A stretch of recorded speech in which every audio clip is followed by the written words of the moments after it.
found a clay heart. You did. Right here.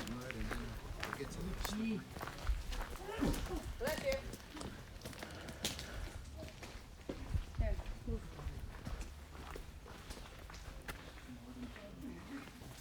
There you go.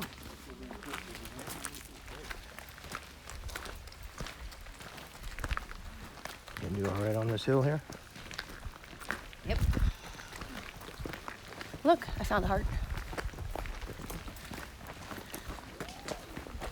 Some more pottery, yeah? Yep. I was looking for rocks, but I decided that the heart looked too appealing. Okay, what you just said is the equivalent of the statement. What am I thinking of? Because you got rocks all around you, right? Yes, well. And you said you're looking for a rock. It's a girl thing, Ricky. Rock of ages. Oh.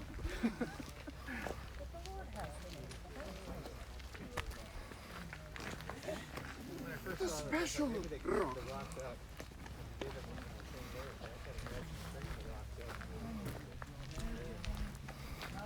Okay, word with rock. Let's see, rock Balboa.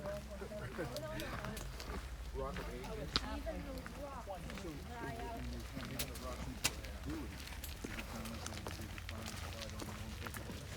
Guys, around here, it's Rocky Gilboa. Rocky Balboa. That's right. Bullwinkle right. My hip hurts, but that one is a given answer. It's actually My stuff was fine until I sat down last night and it's like, okay, let me pop in the pills. Here we go again, and tomorrow it'll be a new day and we'll start all over again.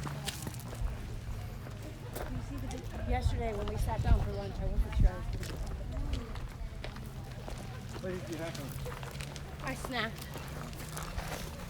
I just Go wasn't ahead. that hungry.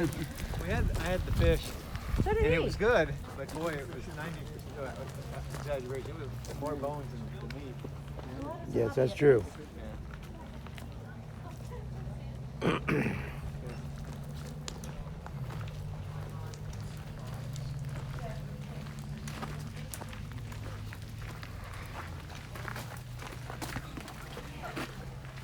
It was the experience, though. Yes, it was. Did you hear them refer to it as St. Peter's fish? Yeah.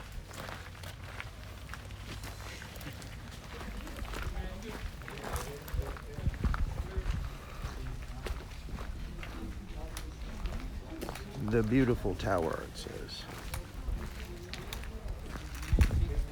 I don't think the electricity came in with it. Let's go, guys. He's talking.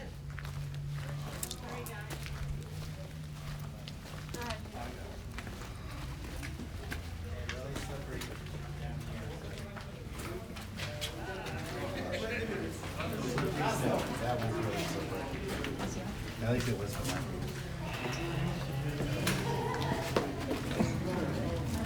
Careful on the stepping. We got some slippery steps here.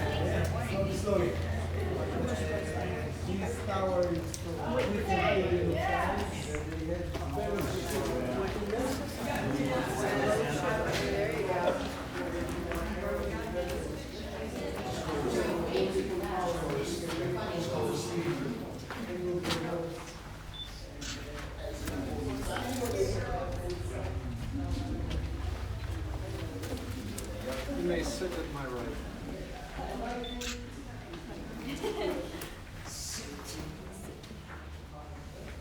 So looking at these two, it's really cool.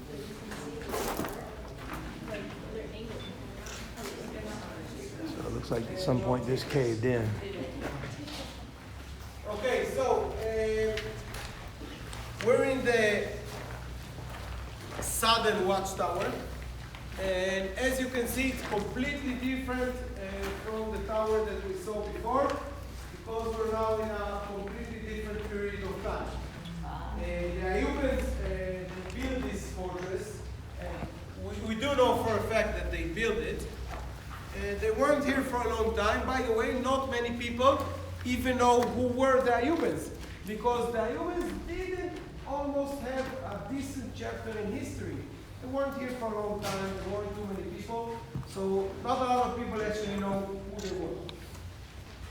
But in this period of time, we get to know to another interesting kind of people that called the Mamluks.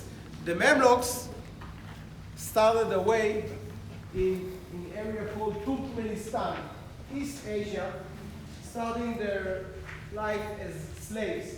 Slave owners from Egypt used to go to this area of the world because they understand that genetically the kids there are very, very strong. So they kidnapped little kids from Turkmenistan, East Asia, and they took them to Egypt. They grew them, fed them a little bit so they're strong, and then they sold them to one of the local sultans that wanted slaves.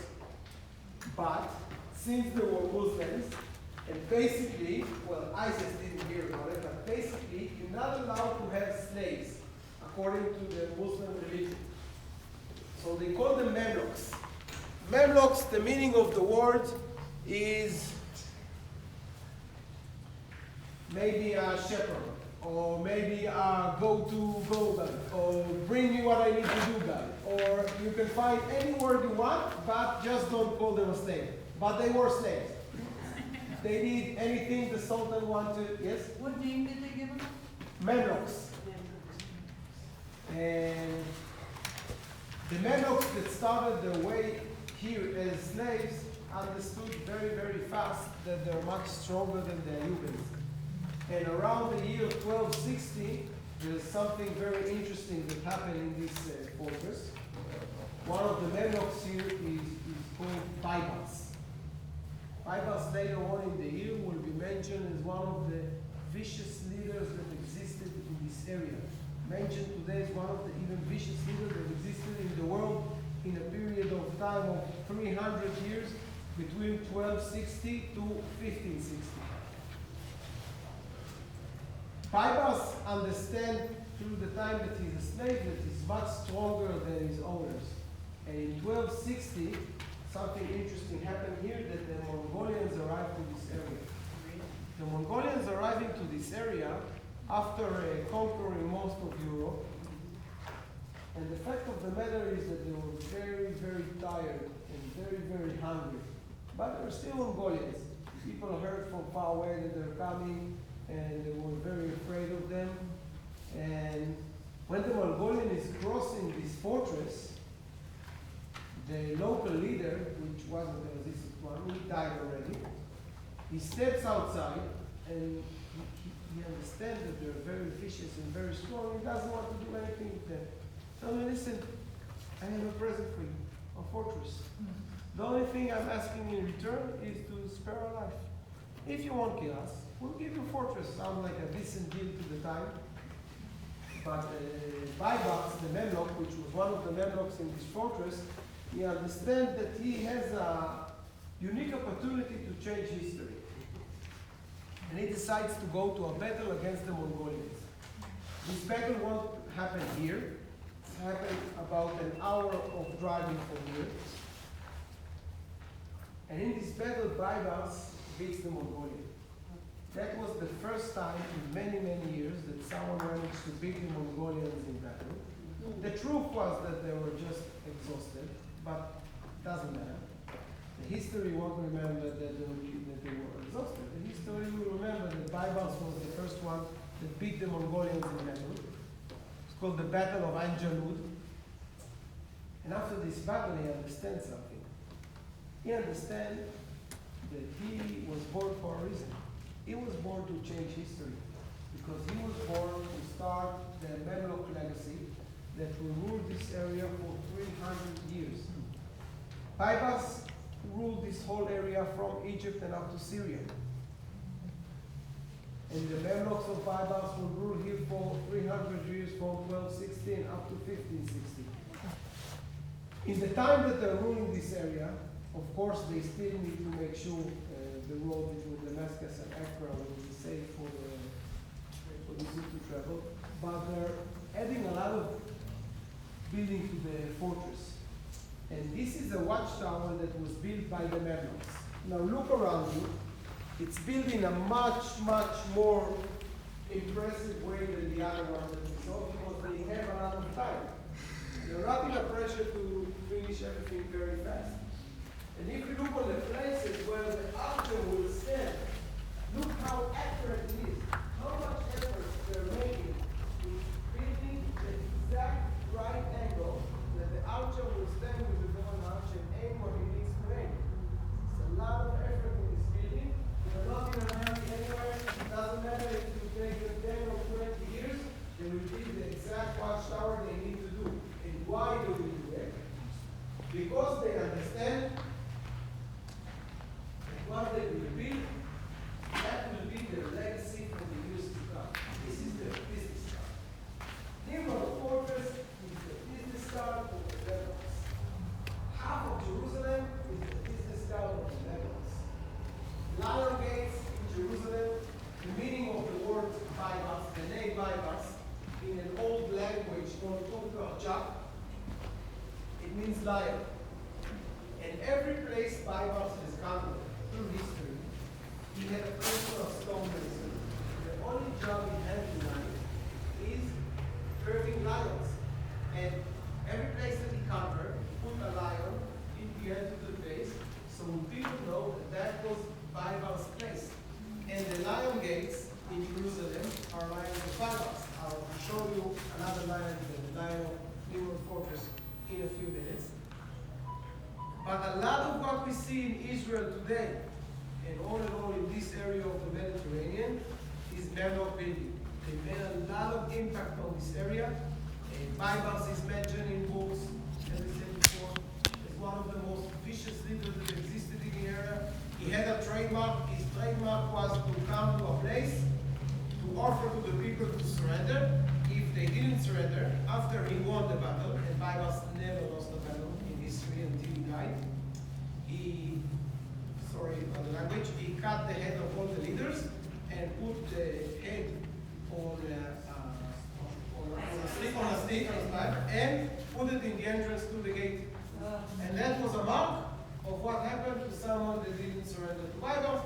After a few places he did like this, everyone already surrendered in advance and say his fight. Right. Yeah. It's always in the air. That will represent the fact that Baibars was the first one in history that stepped on the Mongolians. Both of the left legs of the lion will have a small piece of chain on them on the bottom of the foot to remind Baibars that he started his life as a slave, that he won't forget where he came from. On every lion of Baibars, you'll see the two pieces of chain, and you'll see the right leg in the air, and you'll see that it's very, very, very ugly. Now, as I said before, the Medlocks are sitting here for 300 years until the year 1516. In 1516, the Ottoman Empire arriving to this area, besides bringing coffee, rachat lakum, and all kinds of sweets which ruin your cholesterol forever, they're bringing the gunpowder, which until then, gunpowder didn't exist here. Of course, bringing the gunpowder changed everything here, and there isn't really a battle between the Ottoman whoever sits here because, well, you know, a rock, a gun, yeah, whatever. No battle. When the Ottoman Empire sits here, they don't need the fortress. Why they don't need the fortress? Because they don't have any enemies. They're ruling the whole area. They don't need the fortress to overlook the Hula Valley and the road to Accra, because Accra is theirs, and Jerusalem is theirs, and Syria is theirs. Everything's theirs. So the fortress is completely deserted. It's deserted for 400 years, until the beginning of 1900. In these 400 years, the whole fortress is covered with sand. Why is it covered with sand? Because we're sitting right next to Syria, and 90% of Syria is desert. And throughout the summer, the air that comes into the Hula Valley starts its way in East Asia and comes through Syria, picks up a lot of sand, but it stopped moving when it comes to the Hula Valley, because the valley was a swamp in the past. and there's hot air that's coming out from the swamp from top to bottom, from bottom to top. And it stops the flotation of the air and the sand stay here. So the fortress covered with sand in the beginning of 1900, I assume you know, the French and the British will arrive to this area. They're going to create the Sykes-Picot famous border agreement that will separate Syria, Lebanon, and Israel between them. Thank God we got the British. And the French are the first people that discovered this fortress. Actually, they're not the first people. Because behind us, there's a Druze village called Enkinia. This village sits here. Few very old people from the village told me that the village sits here for more than 800 years.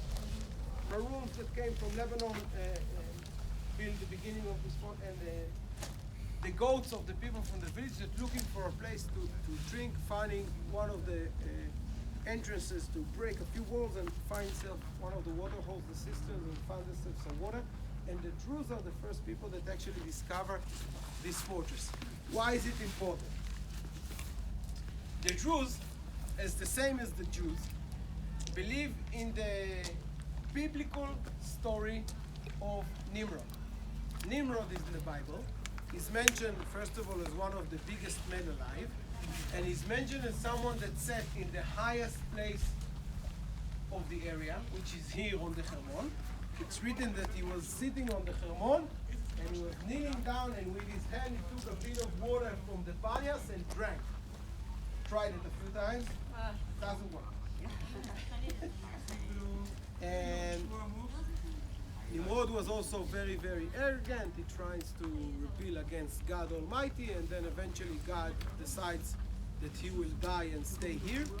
And the Druze are the first people that calling this fortress, when they discover it, they call it the Kalvat Namrud, Nimrod fortress in Arabic, and then it's to the Hebrew name of Niftzar Nimrod. But this is the biblical story. Story that we heard so far was on the fact that it's actually called Kala Atzubeiba, that was built by the Ayubites. I don't know if you had a chance to read one of the stories of Mark Twain, but he has a story that he wrote about his travels in what will be later on Israel. Of course, he's reading it in 1886, if I'm not mistaken, or something like this. And the fact of the matter that when he's crossing through this land, he doesn't like anything.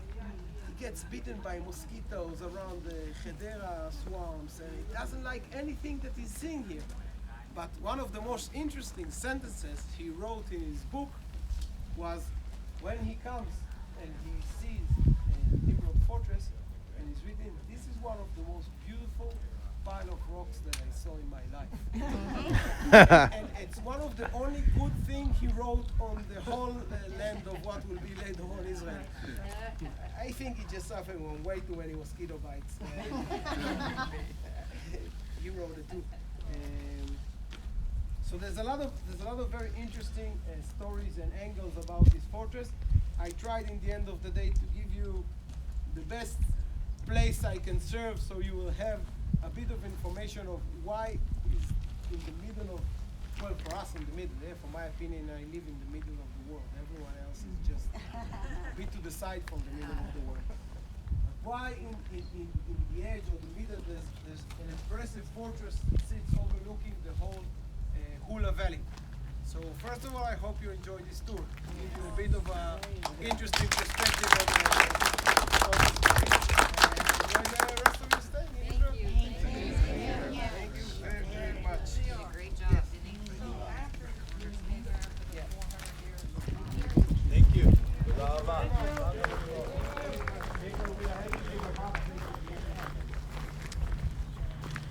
That looks like some nasty water down there. Nasty water. But I wonder if that's where they kept the water. Ah, and there's a way to walk in and use your bucket to get some of it out. Interesting.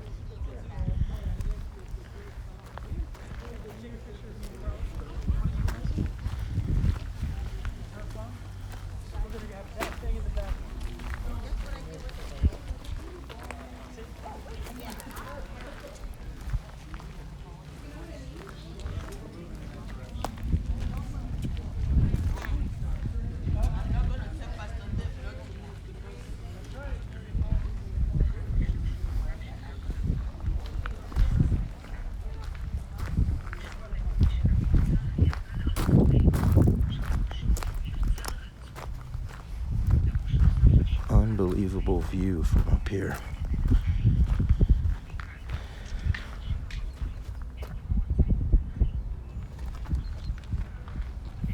Just look at this. Look at this. And there's nothing sneaking up. I mean, if you're a soldier up here with a bow and arrow, or eventually with a long gun when gunpowder was introduced, I mean, there is nothing sneaking up on you up here. You can see everything from above.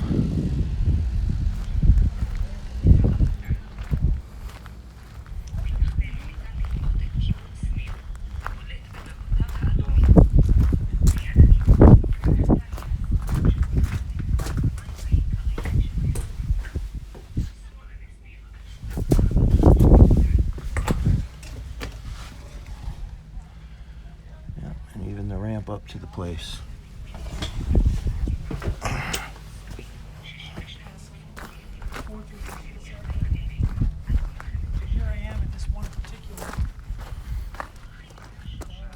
Here's our pastor making his own video.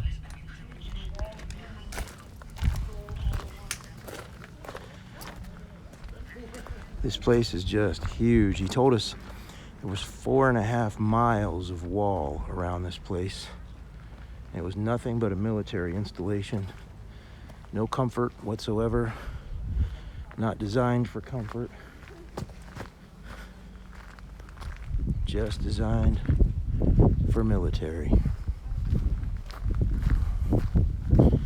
Just want to take a peek at this opening right here and see what it is, because they put a railing around it.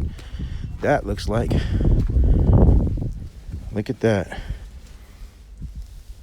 That is a staircase to somewhere, possibly down to the water. Time to go. We're heading for the bus. Nimrod's Castle. I hope you enjoyed it.